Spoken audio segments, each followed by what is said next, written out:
Um, Welcome back to another video. In this video, we're going to talk about the pressure in a liquid. Now, consider a lake or a pond where you have two fishes, one near the surface and one deep down. Now, we know that there will be a pressure due to liquid on these fishes.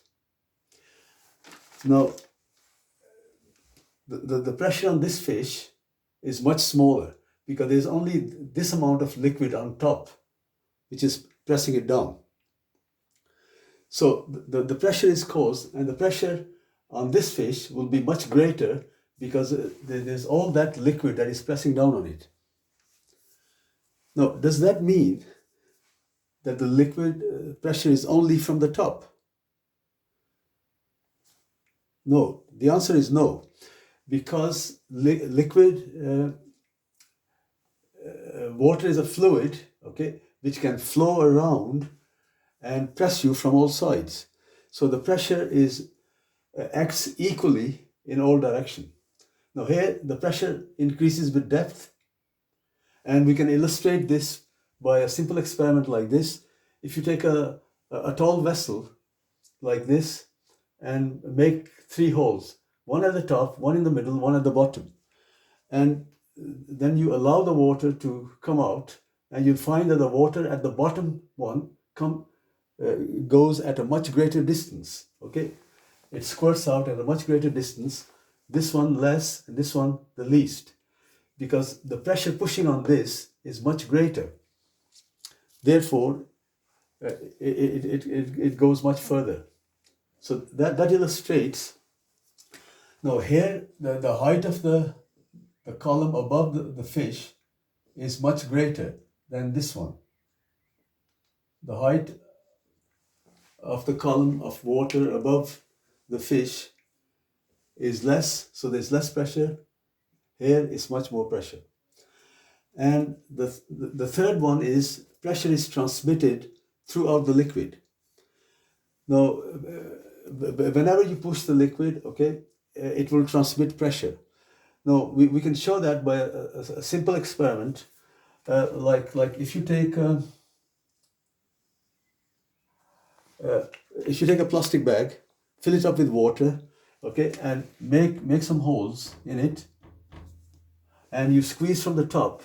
No, when you squeeze from the top, you'll find that the water will squirt out in all directions equally, which shows that the pressure is transmitted equally throughout the liquid. And this is a very important principle which we're going to use in the hydraulic principle later on.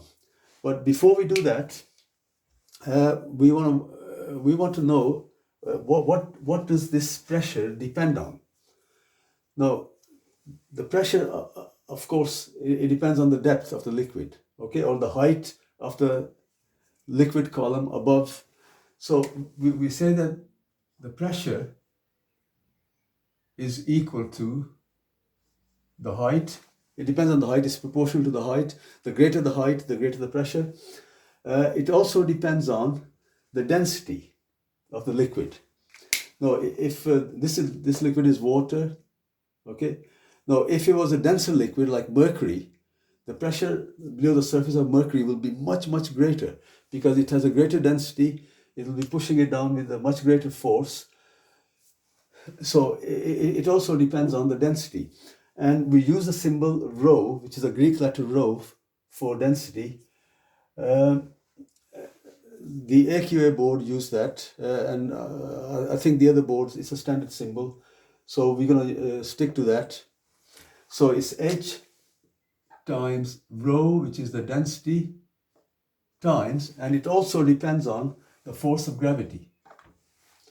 Now, remember the force of gravity here on Earth is 10 newtons per kilogram.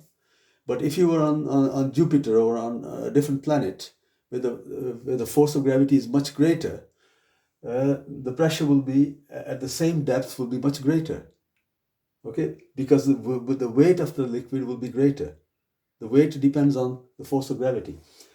So this is the formula. No, it's very easy to derive this formula, but you don't need to know the derivation, so I'm not going to waste time deriving it. But the idea is, like if you have a column of height h, and if you take an area A times h will give me the volume of the liquid in that column, which is pressing down on the on area A. Times that by density, that will give you the mass of the water pressing down.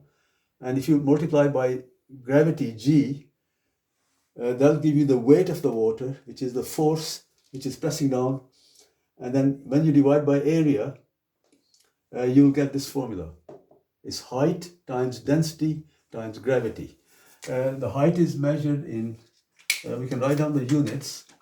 This has to be in meters. The density is going to be in kilograms per cubic meter. And gravity is 10 newtons per kilogram. Right? So this will give us the pressure in pascals. Or Pascal is, remember, newtons per square meter. So we're going to do an example of what is the pressure 10 meters below the surface. Suppose you were in a lake or in a pond, and you go 10 meters below the surface. What will be the pressure? Okay, I'll write this in. What is the pressure 10 meters below water? No, remember, we know that the density of water is 1000 kilograms per cubic meter. Gravity is 10 and the height. So we say that the pressure is equal to h times rho times g. The height, which is 10 meters. The density is 1000 kilograms per cubic meter. Rho equals 1000 kilograms per meter cube. That's for water. The density of water is 1000 kilograms per cubic meter. Times that by gravity, which is 10. And that comes out to be 100,000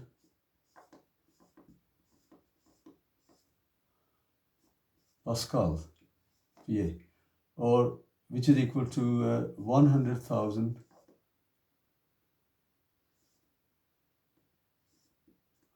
newtons per meter squared.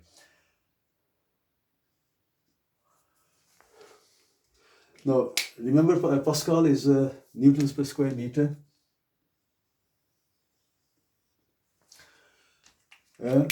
No, 100,000. If you divide that by 10, you get the mass in kilograms. That means 10,000 kilograms pressing on each square meter of the surface. Now, that's a lot of pressure. So if you went down under the water to the depth of 10 meters, this much pressure will be acting on you. Okay? So that is the reason, you see, why when the divers, they go really deep down under the water, they have to wear pressure suits, because otherwise they will get crushed. Right. The next thing we're going to talk about is the hydraulic principle. And this works on the third property, which is the pressure is transmitted throughout the liquid. Okay, so if we consider a container like this, it's got two pistons, piston A and piston B. Now, the pressure, if I have a force of 5 Newton, okay, if I put a weight about half a kilogram, which is 5 Newtons, pressing down on this, and we want to see how much force will be on this, on the other side. Now, we can say that the pressure at A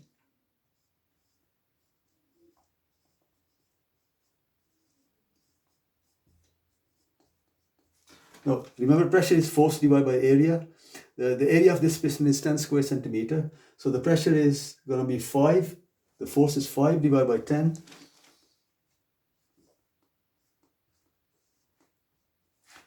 Which is 0.5 newtons per square centimeter. No, this is not in Pascal, okay? I'm just using the unit newtons per square centimeter.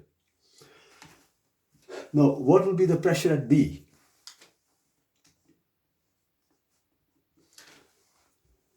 Now, this force is pushing down, okay? This pressure will be transmitted throughout the liquid, okay? So the pressure at B will be the same. It will be 0.5 newtons per square centimeter. Pressure at C, which is same as the pressure at C, which is equal to 0.5 newtons per centimeter squared. So the same pressure is transmitted. It's 0.5 here, 0.5 here, 0.5 here. So how much will be the force on piston B?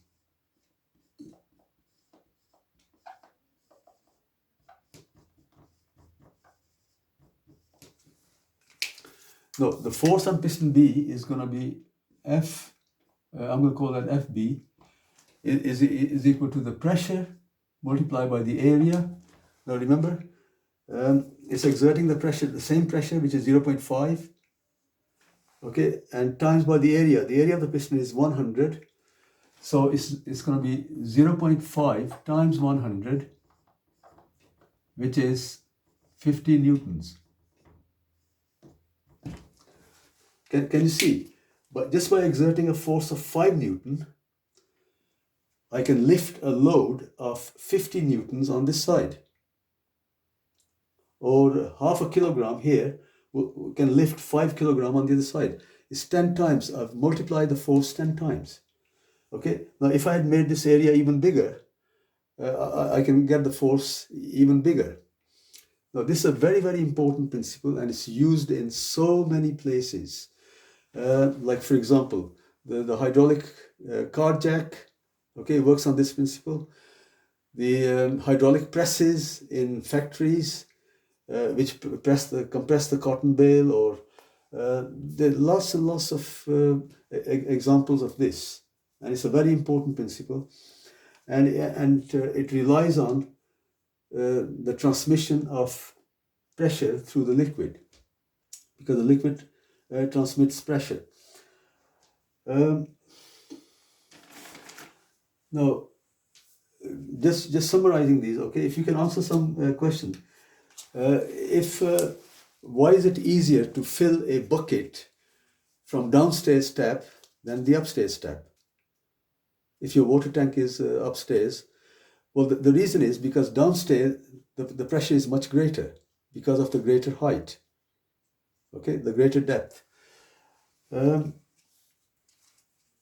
Usually a dam is made thicker at the base than at the top.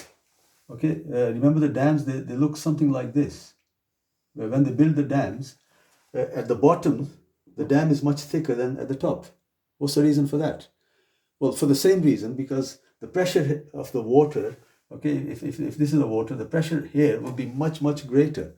So the dam has to be stronger in order to withstand that pressure. The pressure here is not that much, okay, so and we already said that the deep sea divers, they have to wear very strong diving suits, otherwise they'll get crushed. I think this will be the end of this video.